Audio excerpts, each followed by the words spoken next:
This is Eric Rutan of Cannibal Corpse. You are listening to the Scars and Guitars podcast with Andrew McKay Smith. You know you've made it in the world of indie heavy metal podcasting when the great Eric Rutan from Cannibal Corpse, Morbid Angel, Hate Eternal, Ripping Corpse, and Alas does your promo for you. Beyond flattered, I must say. The interview subject that I have prepared for you on this installment of the show is Markus Großkopf.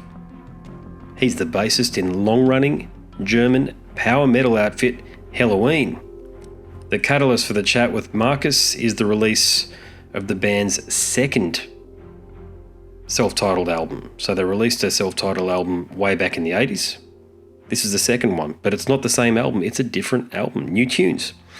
It'll be out on June 18th, 2021, and it is an absolute cracker. I'm not going to give away too much in the introduction because I want you to have a listen to what Markus has to say throughout the chat, but there are two former members that have returned, and that's why this album is so special. In addition to talking about the album and the reunion with the two former members, as many of you who are long-time listeners to the show will know, I certainly go there, and Markus and I cover a whole bunch of ground on other topics. So here he is, Markus Großkopf from Helloween. Markus, bass player extraordinaire, how are you, sir? Can you hear me? I can, loud and clear, yeah. All right. How's things going? All things considered, mate. You're in your 40th year in the music industry. So how has things been treating you recently, especially with COVID? Well, life's treating me very good. But then, even in the COVID times, but in this crazy times, but then I'm privileged in a way because we can stand it. We can take it a little more before we start working again, and then we got the record out and all this. It's just that we cannot go out touring, For me, it's okay. I mean, I would like to go, but I can survive. But I got loads of friends playing in small bands, playing top 40 music. They need to go out each. They need to go out each weekend to get their fees, to pay their rents. And if they don't play, most of the time they work like in bars and stuff like this. Mm-hmm. But even that was closed. So they have like two possibilities, and both of them are canceled. So some people are really, really in danger. Do you think not Merkel's... only for the virus, also for like their income and their daily life routine? That's the issue that has been most overlooked and is now most pressing in the Western Hemisphere, so across Australia, the United States and Europe, is that these leaders like Merkel have locked down populations, and it's very bad in Canada at the moment, I understand, and people can't earn a living. So it's forcing them onto welfare. There will be a big change. Loads of bars and shops are going to be closed after a while, and there need to be. There's probably a big change of other people jumping in, doing something different, whatsoever. Well, when it comes to you guys, you've made a good point already, which is that you are firmly established. New bands, I think, are going to find it extremely difficult to gain a foothold because when it comes to heavy metal, it must be played live. It's the rock and roll live business. Mm-hmm. It's one thing to have an album, and you've had plenty of great ones, but your live performances—that's the true bullpit, and that's the yardstick in which heavy metal and rock fans determine whether or not a band is worthy. And you know that because God knows how many gigs that you've done, but you've perfected the art. So you're now 19 albums deep and into a 40-year career in the music business under the Helloween moniker. You're known and adored globally as the band that unlocked the combination of the speed and fury of thrash and the melody of 70s hard rock greats such as Deep Purple. And you've been there since the very start. So to get this far and to have made a career playing heavy metal, do you feel a sense of, is it relief that you could do it, or is it accomplishment? is I don't know. It's just like now. It seems like with the years, it of course becomes like a natural process you're doing. You know, it's your life, and you don't know anything else anymore. So for us, it becomes It became a very natural. And natural part of life, doing this and creating this, because you never do anything else, you know. But still, I'm thankful that I'll be able doing it, you know. I should be, God should immediately strike me with a lightning if I would ever complain about what I'm doing, you know. But still, it becomes a very natural part of it, like the touring life. Is very, sometimes it can be very exhausting for somebody who does it for the very first time. It can be very dangerous health wise, but once you're used to it, it's a part of your life, you know. And yeah, it becomes a lifestyle, hanging around on airports, talking to people, sitting down, waiting for a gig, and then writing songs, going into the studio. It's just like as normal as you do your daily job, just because with a lot more variation, you know. But it feels like right. It feels like it's a part of you. And well, you're lucky when you find something, even if you don't do music. You're very lucky when you find something to work on that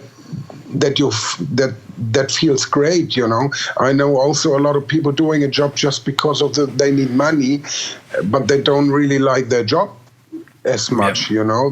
That must be a cruel life, and I can understand when people feel that it's very, very exhausting and getting problems with it, you know. Yeah, well, you get it, Markus. Then, if you from the sounds of things, that for most people, life is a grind, and you're leading the dream. That's certainly a dream that I had as a kid that never materialised. But I didn't think it would, because it's 1 in a million to become a professional bass guitarist, like what you've been able to do, and you are the 1 in a million. But look, when you're touring, I mean, like in a band, you're more or less a professional tourist. To your point there, you're in airports and you're in transit lounges. You're on airplanes, in hotel rooms. Was the 2017 tour, did that tell you that you could get back together with your long-lost comrades, Kai Hansen and Michael Kiske, and that you were able to tolerate each other on that level? And was that the catalyst for you guys then making the decision to come together for this self-titled album? This was like very well prepared. It wasn't an idea calling them up and asking them, should we do some rehearsal tomorrow and then we're talking about a tour the day after tomorrow. It was like it needed preparation. Years before that, when Kai came on tour with us for the Hellish Rock Part 1 and 2, you know, those 2 legs, it felt already like he's never been gone before. So we were talking about it a little here, a little there. The idea kind of grow, and we gave us a lot of time to let these ideas kind of develop in our heads before we asked Michael, you know. And we came to the conclusion it would be kind of stupid after all those years, because we knew Michael has changed a little. We were talking to him, not about reunion, but then in private. Here and there, because we met him on a festival with Avantasia. We came to the conclusion that it's going to be stupid not even trying it, you know. Just give it a try. That's why we started off with a tour and not with a record, not with an album. On tour, you can be together on stage during the show, and if for some horrible reason something is not working, you can go back to the hotel, do the next tour, do the next show, and then saying goodbye, you know. That can be possible on tour. Thank God it was not that way. Thank God the understanding was great. We felt like very familiar after a while. Everything was very fine. But if you find out in the studio in the middle of a creative process that you kind of not able to work together, or something is in the air, you know, you never know, then it's the more harder part to get the record done. Having problems in the middle of the creative process in the studio is very, very rough. when you have to finish the record. I mean, that's why we started with the tour, finding out, okay, this is cool. With that feeling we created on tour, we can easily go into the studio working on another album, you know. That was the idea, and it was working out very well, I have to say. It felt all very right. Yeah, so for people who don't know, Kai Hansen was on guitars and vocals back, and he left in 1989. And Michael Kiske is the vocalist who left in 1993. Now, this always happens. Jason Newsted was called the new guy in Metallica. Andy is occasionally referred to as the new guy in Helloween, even though he's been the group's bloody singer for 27 years. but this is what happens. But you've now got three lead. I don't know. You can sing, so you've got three lead vocalists. Plus, you've got very capable backing vocalists. So, how did you agree on who was going to sing what on the new album? I really don't know. That was very, very interesting part of the production that I was not involved into the decision who's singing what part and who's singing what song, whose singer's going to sing here or there. I was just doing the bass guitars and then listening back. We were all creative parts of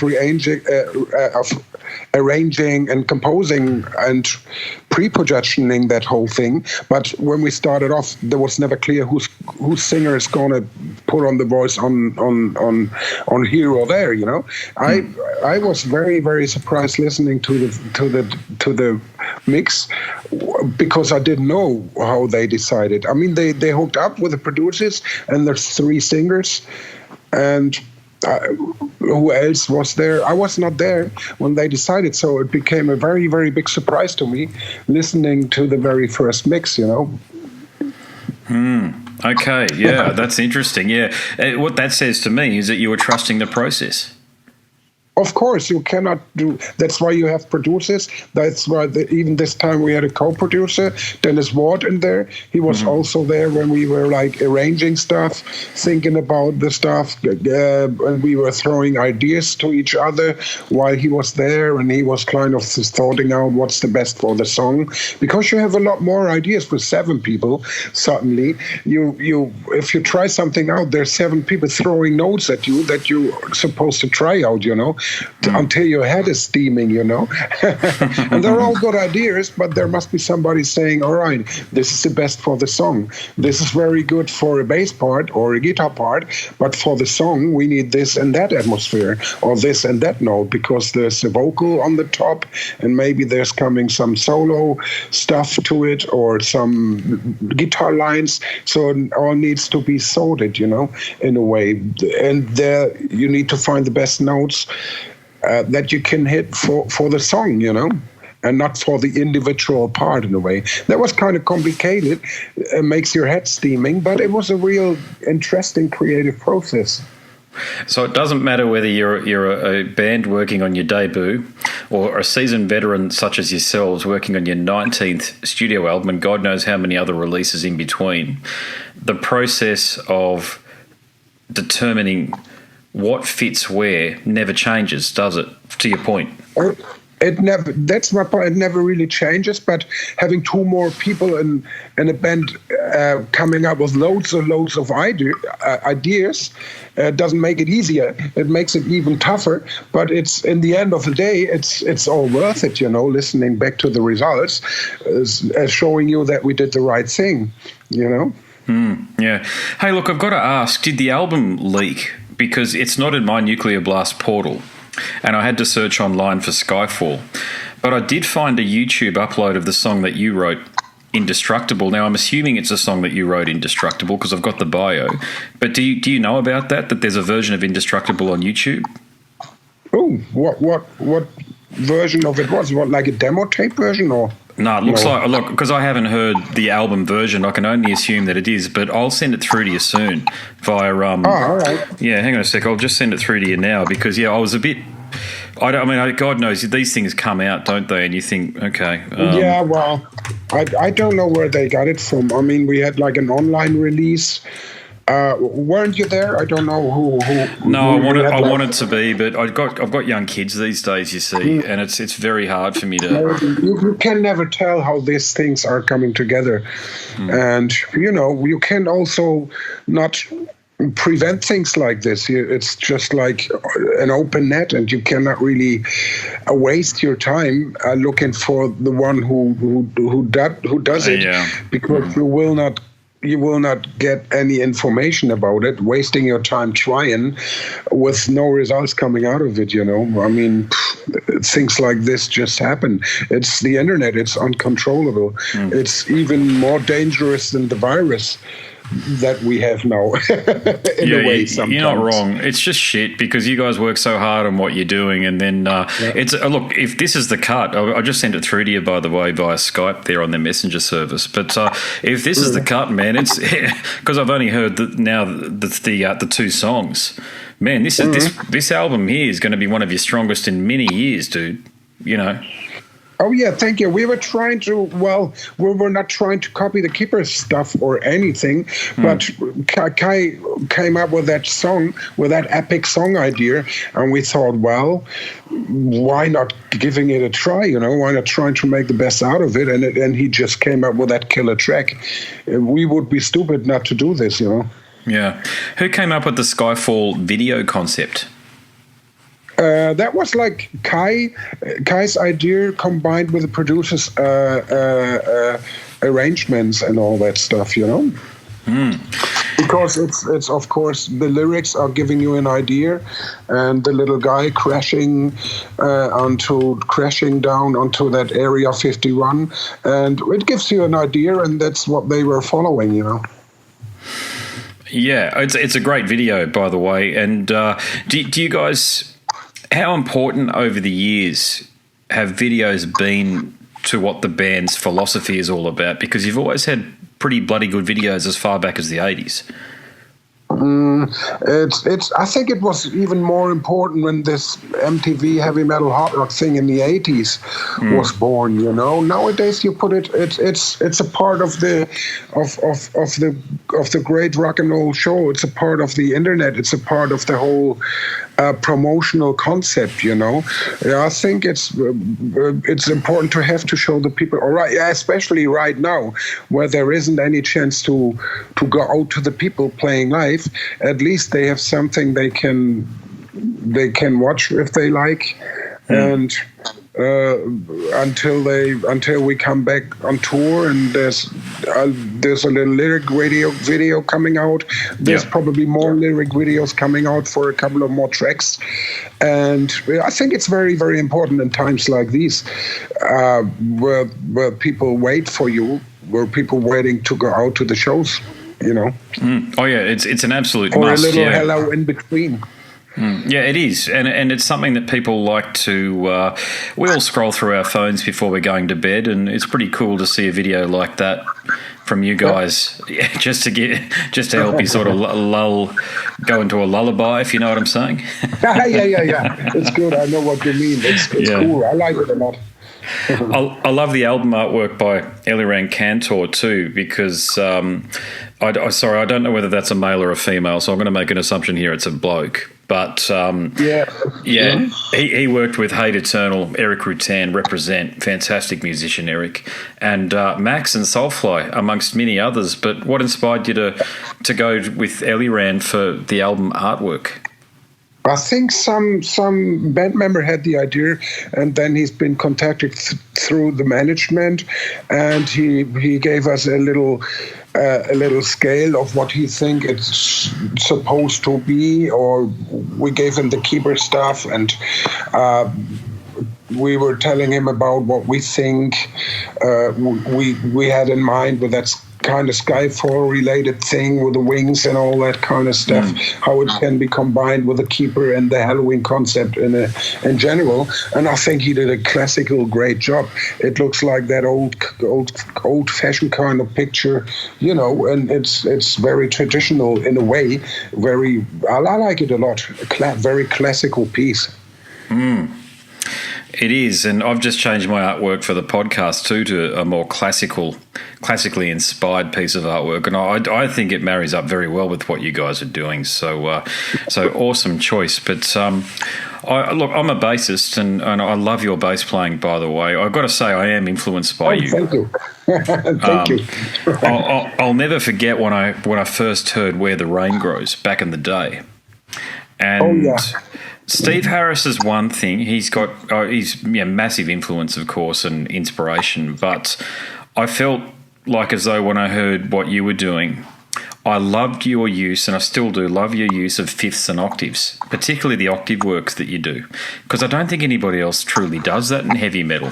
A lot of people think I've tried to do it in, I wouldn't call them metal bands, but new metal bands, this sort of thing, and a lot of people said, no, it sounds too poppy or sounds too much like disco, but you do it so beautifully. So when you're writing a bass line, do you have something in mind before you start playing? And, you've obviously got your own technique, or there's the old classic thing about writing for the song, but you're Markus, so you can only be who you are. So when you're adding a bass line to a song, tell me what goes through your head. It's like, first of all, you gotta listen carefully to the songs, and also to what the singer is doing, what the other instrument are doing, and you gotta find the space for it. You cannot play too many notes where they are a lot of notes already, or you follow them by harmonies through what's possible between 2 or 3 octaves or something, or the song sometimes is telling you, like the Mass Pollution kind of song. This song are more here like a straightforward kick in the ass, right in the face type of thing, right? So the song inspires you for what it really needs, and it's actually asking for something that it fits. And there's very different songs from Wyke, for example. He's coming up with that crazy ideas, with that crazy notes everywhere, and that gives me the possibility to hit many notes in a row that's still fitting his harmonies and still fitting the songs, because he likes his songs very, very busy, which is always like very challenging, not easy to find out what's cool for the song, but it helps a lot to trigger my inspiration. It's always like not easy to find what the song really needs. Sometimes you also can play too much. It sounds good for the bass, but it doesn't really fit the song, It's a very, very thin line of playing something very cool that's jumping out a little, where people can say, oh, there's some, listen to that. Oh, but you got to be careful that it's not overtaking the whole song, It still needs to fit the song, I guess. That's always my aim. Yeah, and you've always written very tasteful bass lines, it must be said, but you've always found a way to be heard, which literally can be said for about 3 or 4 other bass players in power metal. The bass in power metal and that style of music that you guys are doing is typically so marginalised it might as well not be there. Same thing with death metal, but you found a way to be heard. So do you put that down to your influences or even the choice of bass? Because I'm pretty sure you're a jazz bass player, aren't you? Well, the bass guitars I'm playing is mostly, of course, precision and jazz basses. I played a very old 64 jazz bass for the faster stuff you can hear on the record.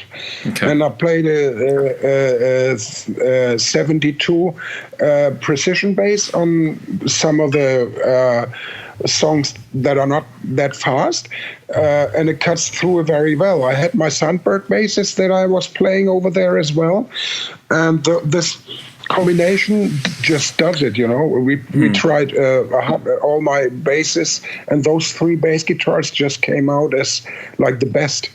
And well, I had my influences. Of course, I remember when I started off listening to metal, when the very first Iron Maiden record came out. I, of course, remember falling off the chair when I heard what Steve Harris was doing. Later on, I became like a big Geezer Butler fan, and Flea is a great bass player, Marcus Miller are very great. But awesome. Yep. Then I was listening back to the stuff John Entwistle was doing with The Who, and I became amazed not only by what he was playing, also by the way he was setting up his sound. It was so aggressive and so macho type of sound that I thought, wow, this is something very, very special. So he became my favorite bass player of all times, Yeah, he's in a league of his own, John Entwistle, because of course when I was growing up I just thought The Who were an oldies band, the band that your parents listened to. But since the YouTube generation has come into play, since we've had access to YouTube, I mean by that, I've been able to see a lot of the live performances. Yeah, he's incredibly aggressive, but I think a lot of his sound is made possible by those alembic basses. If he didn't play alembic, I don't know, that hard overdrive that he's got, because it was fairly rudimentary back in the 60s and 70s. He could certainly shred, there was no doubt, but you like a lot of basses shred, but you can't bloody hear what they're doing. With him, he's almost as prominent. Actually, I will say he's as prominent as Pete Townsend. It's a very unusual setup in a band that more or less came out of the ashes of the Beatles era. Yeah, it's amazing how he doesn't really need a rhythm guitar or something. It's just him and the guitar player. And by the way, Pete Townsend is a hell of a songwriter, Phenomena and Tommy is just like great stuff, It's so written well, and there's space for the bass actually, I love it a lot. Yeah, same here. So these days, definitely. There's many other bass players I like Marcus Miller and all those guys. They're playing amazingly cool, amazingly tight. I'm just more of an aggressive heart, but those players are really, really on the track. But the sound John Entwistle created was amazing. Amazed me because he was like very aggressive and macho type of bass. Here I am, eat this, I get it. I was really impressed. I get what you're saying. One of my favourite bassists is Nathan East, who performed on Footloose. Yeah, he's a great player. My God, isn't he a monster? Oh man, this is something really, really different. They come from a rather very, very different jazzy, how do you say, progressive type of music. I'm actually coming from the punk, directly jumping into the heavy metal. That background is more aggressive in a way. There you go. Yeah. Yeah.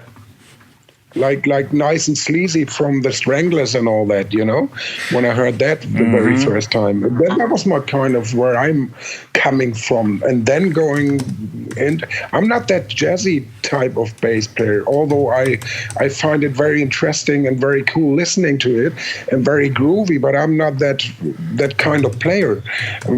I was trying to combine some stuff like this into the metal, which is sometimes like John Leon does. He's doing a very, very great job, because he's definitely coming from that fusion jazzy kind of music. And I'm trying to do something really interesting, but actually my roots are more in the punk and in the rock scene, so to speak. I know what you're saying. Yeah, it's interesting that you mentioned Jean-Jacques Brunel from the Stranglers, because I actually interviewed him. And, he's my God, as a bassist, his material is some of the hardest to replicate that I've ever tried, because I think he uses a pick, doesn't he?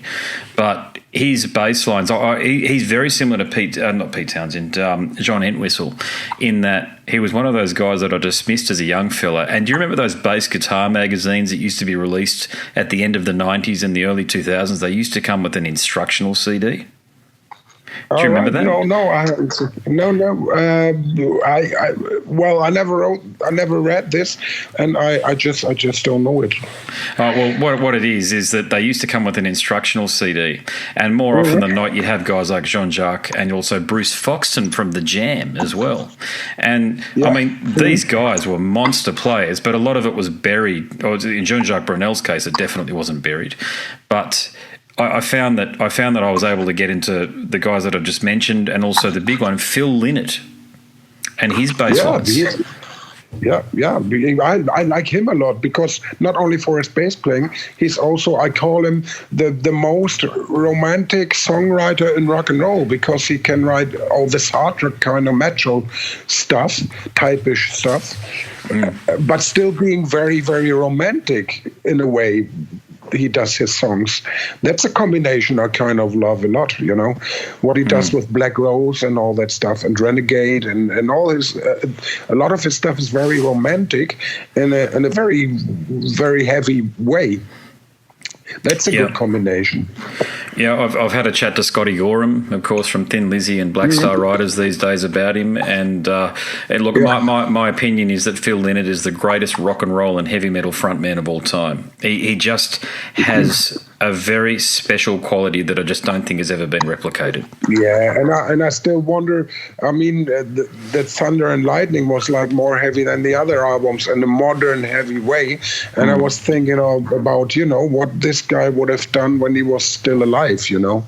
He was like a killer on songwriting, a killer on the bass, a killer as a front guy. You know, it's just so sad. It's just like, you know. It is. And I've said this a few times to people. You get kind of emotional when you think about how young Phil was when he died, because I'm now almost 10 years clear of the age that he was when he died. And you think, man, to your exact point there, how much great music did we miss out on? Yeah, that's exactly what I thought. And I think it's a shame, but, you know, that's life. So that's life in rock and roll. So close, and in general, it's so close to death in a way. It is. Hey, look, I'm going to change topic because here's a subject that I've asked guys like Schmear and Destruction and guys like yourself that have been around the block a few times, if you know what I'm saying. Okay, so here goes. When Nirvana broke in 1991, grunge took over the rock and roll universe. Did you get any pressure to change the band's sound back then? No, I don't really. We changed sound because of Nirvana doing something very, very different, and everybody was just like jumping on that track. And suddenly, heavy metal wasn't, and long hair and leather pants and spandex pants and all that kind of heavy metal routine was suddenly pretty uncool.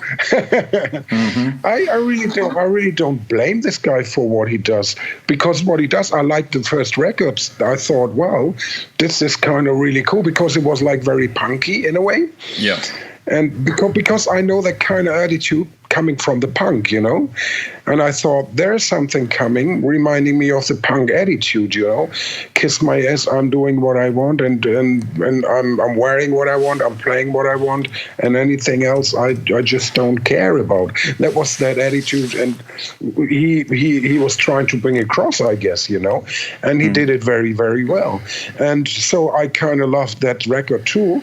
What I just didn't understand was just like people go for it and then saying, heavy metal now is not cool anymore. Because for me, it was like, my feeling was more like, there is space enough for everything, you know. Why not listening to this? Why you still like the old stuff, you know? You don't put it in a bin just because something else is coming up, you know. I don't think there was a wrong attitude for bringing up a new style of music or whatsoever what he did, which was cool, and I liked the record, but I never understood why people went for it by blaming something they were living before, you know. I always thought there is space for everything, you know, being open to music. I was a teenager back then. It was ridiculous. It was like all these great bands such as yourself. You know, Australia is very different to Germany, as you can appreciate. More trend driven in Australia, and of course, Smashing Pumpkins, Pearl Jam, Soundgarden, they all have merits in their own right. But to your exact point, it doesn't have to become, their popularity doesn't have to come at the expense of all these great heavy metal bands. And I was a big thrash head, right? So when you couldn't get Testament albums or easy. You couldn't find them. You actually couldn't get Testament or Exodus or even underground stuff like Possessed. You could never find. You had to wait for the reissues to come out. But it was a very strange era, and I think a lot of young people don't understand how strange it truly was. Meaning young people who weren't there. I think a lot of them got confused because a lot of people told them, "No, I never had long hair. I was never listening to that kind of funny heavy metal music, you know." But they were just like, you know, trying to be something else, which was wrong. I mean, to me, music is music. If it's good, if it's cool, then why not listening to it? But give space to everything, you know. I mean, I'm a great Stray Cat fan as well, and I just Brunn said so. Yeah. The time being off now gave me the chance to buy an upright bass and rehearse that stuff a lot, you know. I was trying. I'll never be on that level, but at least I try, and I would never probably use it for Helloween, but to get the chance, to get the time to rehearse it, just playing around for myself, it's just so much fun, and it's a different technique, and it increases my musical understanding, you know.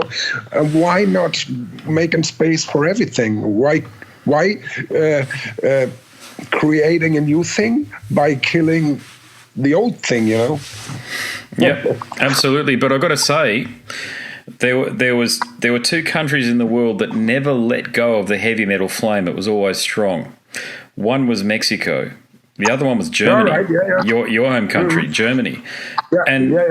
Saxon, I checked the records here, and I couldn't tell you what year it was, but it was the early to mid-90s. Saxon played something like 9 or 10 dates in the country when they probably couldn't have bought a ticket to a concert in England. Yet in Germany, Germany remains strong, true, faithful, and extremely loyal to heavy metal. So do you have a perspective on why German fans are, if you like, the true keepers of the flame of diehard heavy metal? Because they once they have a band they're proud of, you know. They had Michael Schenker and the Scorpions and a couple of more bands like this, and once they're proud of something, they never probably let it go, you know. Even though the shows we did there, they weren't as sold out as before, but there was still a lot of people with it, you know, and they just kind of keep the faith once they grab something. I've never had anybody explain it that way, because I've asked that question a bit, and that makes so much sense. Because as you know, AC/DC are from Australia, so that type of balls to the wall rock and roll has always got a home in Australia. But I hadn't joined the dots. Now I've spoken to Michael a bunch of times, and I've had to explain to Michael, because I don't think he realised that he is one of the true godfathers of all heavy metal that came after him, because of his influence on Dave Mustaine and James Hetfield when they were starting Metallica. Do you get what I'm saying? That was who? Michael Schenker. Michael Schenker, yeah, I definitely know what you're talking about. I heard him with UFO and then starting off his own career, which was amazing, the first couple of records, you know. That was the time when I started off coming from the punk into slowly over AC/DC into Michael Schenker, UFO, and that stuff. He's getting out of UFO, building his own career, Michael Schenker Group. You know, that was something that was, you know, that was never there before. It was a time also when Ozzy Osbourne did his very first solo albums. It was a lot of bands that you know from before broke, and there was parts of them bands doing their own records like Ozzy Osbourne and Michael Schenker, and they were very, very, very good music. It was just like a very great new beginning for us, you know. That was actually the time we started off doing music, and that kind of lifted us, and that kind of, you know, gave us some inspiration. Yeah, I've had a chat to Bob Daisley about his time in Aussie, because he wrote those albums. People don't necessarily understand that, but that was his songwriting, his and Randy's, and Lee Kerslake too, I've got to say. Ozzy didn't write music, and he didn't write lyrics either. He just came up with a couple of melodies here and there. But yeah, I mean, you're talking about one of the most seminal albums there in Blizzard of Oz and I also love Diary of a Madman, especially the track Little Dolls, because it's got that soul, funky soul bass line that Bob put on it. You know, so much music came from that afterwards, a bit like Michael, isn't it? It's they're like the Genesis chapter in the Bible, if you like. Yeah. He's a very good bass player, Bob Daisley. I loved him so much. I saw him a couple of times live when Ozzy was with the Monsters of Rock shows around and stuff like this. It's just fantastic player, you know, playing this old wooden Fender precision bass. Yeah. I saw him back when he did the Living Loud thing back in 2004 with Jimmy Barnes singing. Yeah. And he had Steve Morse on guitar as well. I like Jimmy Barnes. He's coming from Cold Chisel, right? Absolutely, Cold Chisel.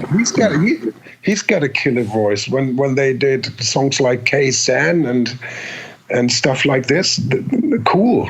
Very good. And then he started his own career. I got a couple of records. Well, you get it, brother. Yeah, I play that music. Nice, very nice. I play in a bar band, and I've got to play a lot of those songs. And songs like Bow River and K-San, to your point there. And Bow River is a killer, yeah.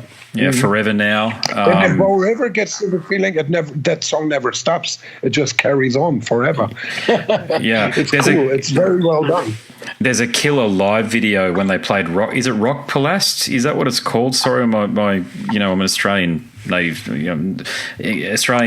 English speaker. But the video program that was in Europe, it might have been Germany or Holland. I can't remember. I think it was called Rock Palast. I don't know whether that rings a bell, but anyway. Rock Palast, yeah. Mm-hmm. They were on that. Check out that video of Cold Chisel playing on Rock Palast on YouTube. Oh, all right. That must have been in the 70s, right? It must have been, yeah, incredible performance though. Just Ian Moss. Ian Moss is just such a fantastic guitarist, and such a killer. Like they're an Australian pub band. You see, they're just an Australian pub band doing what they do in a pub, but on a very big stage. Yeah, but I like the band a lot, and I like when he came out with his own records. I like them too. He's just got that killer voice. Mm-hmm. Yeah, Jimmy Barnes. Like a lot. Yeah. Let me ask you this then. I'm going to change gears for a sec again. What are your thoughts on Chameleon all these years later? Well, Chameleon sounds very, very different from all the other Helloween stuff you know. Of course, everybody sees that. And at the time, we were in the weird state of band members are changing their minds, and we had little fights, and those little fights get bigger and bigger, and different opinions about what Helloween's supposed to be and all that kind of stuff you have in the band, not agreeing, but still being in the studio, having to finish a record, you know. But in the end of the day, you know, after all those years, it's kind of very, very interesting to have it in the back catalog, you know. And we even survived our own Chameleon, you know. Yeah, I'd agree. I think it falls into the same category as a Cold Lake or an Elude Divinum Insanus from Morbid Angel, in that I don't understand why fans are so critical, you know. I mean, it's not... Yeah, you go. Sorry. I can understand when you're a big fan of like the Walls of Jericho and like the first mini LP we brought out, and then right after you listen to an album called Chameleon from Helloween, then it sounds like two very, very different bands, right? So I can understand what actually Walls of Jericho fan didn't like on the Chameleon album, you know. But as a musician, it's kind of interesting still having it now in your back catalog, you know. It's very different, of course. It was confusing. Yeah. Look, I wasn't a fan of the band at the time that it came out. I became a fan a little bit afterwards. But I've listened to the album a couple of times, and I've got to tell you, I find a lot to like about it. But I think that I understand, like, fans have expectations when albums are released. It's just these idiots who weren't around back then to understand what the context of that release was about, who still carry on about it now. It's like, what are you talking about? Yeah. It might be a great record from a band not be called Helloween. Yeah, well, you're entitled to experiment and do what you do. Yeah. So here's another question. But here's another question for you on a similar line, because, Queensryche have got their Operation Mindcrime, and I think that it can be a bit of a burden, so is the Keeper of the Seven Keys the concept and the album series? Can that be a bit of a burden for the band? Well, everybody will compare you to this 2 albums, your lifetime, and that can be all right. You're always scared if you do like a long song like Skyfall or something, or in the past albums with Andy, we had songs like 7-8 minutes long, not related to the Keeper story. You'll always be compared to that, and people might think, oh, well, they didn't reach the level from the Keeper albums. But then we really didn't try to do this, We tried to do a real cool song, but then still be related to that, which is, it's like the ghosts you were calling in a way, which is okay, you got to live with it, but it's very cool albums. But then you got to live with it and try. You set yourself a level that you got to fulfill in a way, And this puts the level very high, so you got to reach this. It's not easy, but it's a challenge in a way. What's your favorite Helloween album? Oh, I don't know. It's very hard to say after all those things. I mean, one of the albums that impresses me the most, not only from the music, but from the time we were stucking in, was like right after Chameleon. No, was it right after the Pink Bubbles, or right after Chameleon? The Masters of the Rings. Oh yeah, when that's Andy a great album. Saying I'm coming to Helloween, but then we gotta be Helloween, and we gotta give the people the impression we write Helloween songs, and we should go back to what Helloween can do best. So that album was kind of fresh and well done. It kind of gives the impression that we're back on track again. And that had a big impact on me. Gambling with the Devil was an incredibly strong album. From later in the band's career as well. What do you put that? I don't know. Would you call it a resurgence? Would you call it that? But you know what I'm saying. Like it's rare to have a band come out with one of their strongest albums, like 15 or 16 albums into their career. But you guys did it. Yeah. It's been a logical step, which we did after what we did before, in a way, I would say.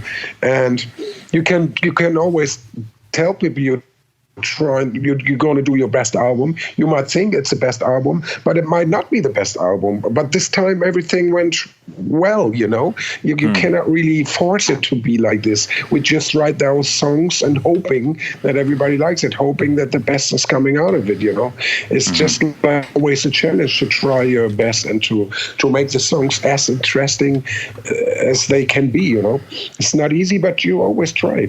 You just keep trying. That's all I think you can do, especially with such a legacy as what you guys have got. I mean, what else? What other options are there? It's just trying to give your best, and that's what at that time it was like the best we could deliver. I'll make this my final question. Yeah. Look, I'll make this my final question for you. And the final question is called, where's the Gspot? Well, brother, when you find it, you tell me. Helloween doesn't know yet after all those years.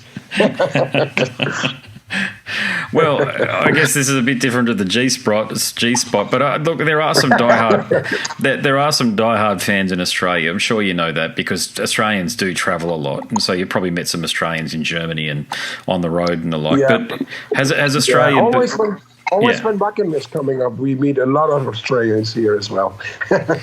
I reckon you go to almost any metal gig, you're going to see like, not a lot, but 2 or 3 Varkin t-shirts in Australia. I'm talking about, like, so people travel and come back.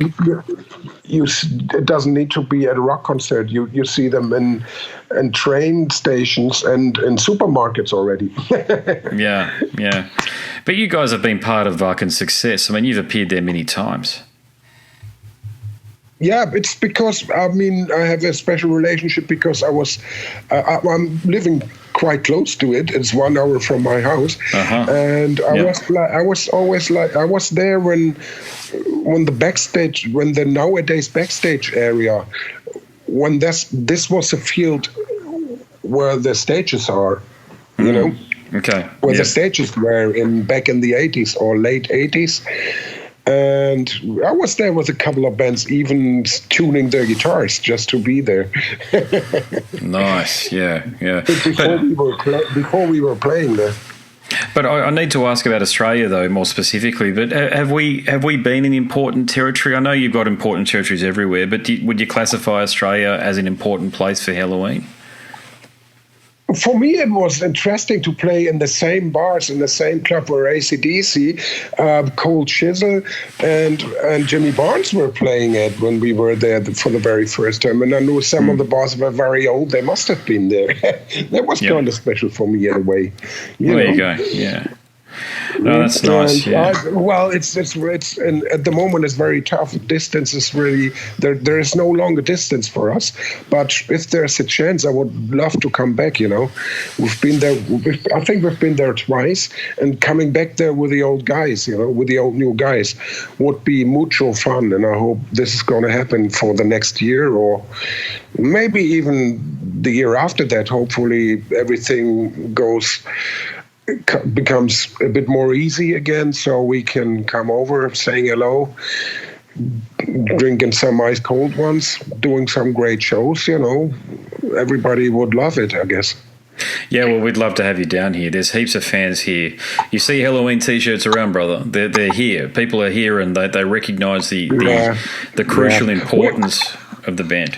We try to do our best. I think from Japan, the distance will not be as far, wouldn't it? No, it's just up the road in a global sense. In a way, it's 9 or 10 hours. It's just up the road. Well, it's on the same. It's on the same time zone as us. Yeah, it's on the same time zone as. It is. All right. Yeah. Okay. We'll try. Yeah, well, fingers crossed that happens, man. I know people want that to happen, and as I say, man, you've met them. You've met the Australian fans, and no doubt they've said the same thing, man. So, fingers crossed that happens in the near future. All right, I hope so. I'm really looking forward to it. Mate, it's been a pleasure. I've long looked forward to having a conversation with you. When John told me that I'd be talking to Markus from Helloween, I was stoked because I just admire your bass playing so much. So, and what the band's accomplished too, man. From a band from Germany, keeping the heavy metal flame alive for so long. You've done a lot, Markus, and I hope you get that sense. You play a nice precision bass, don't you? I play Music Man basses. Oh, all right. Oh, okay. Yeah. I have one. It probably doesn't suit metal though a lot of the time. Not a lot of, because it's got a specific tone. Yeah. It might be. You know, I played one and it was working very well. I've played them for about 22 years now, and I've never looked back. I used to use, I think Warwick are from Germany, aren't they? I used to play a Warwick, but it just sat perpendicular to my body, and I couldn't play it. And I switched to Music Man, and I've just never looked back. You know, 5-string and 4-string, I love both. Yeah, they're awesome. All right, there you go. There it is, yeah. All right then. Hope to see you there. Absolutely, I'd love to catch up for a cold one, as you say, mate. So, as I say, I'll be in the audience regardless when you come down. All right. Thank you. My pleasure. Thanks, brother. No worries. Talk to you again. Cheers. Cheers. Bye. You've been listening to the Scars and Guitars podcast series. My name's Andrew Mackay-Smith. That interview subject was the bassist from Helloween, Markus Großkopf. Thanks so much for tuning in.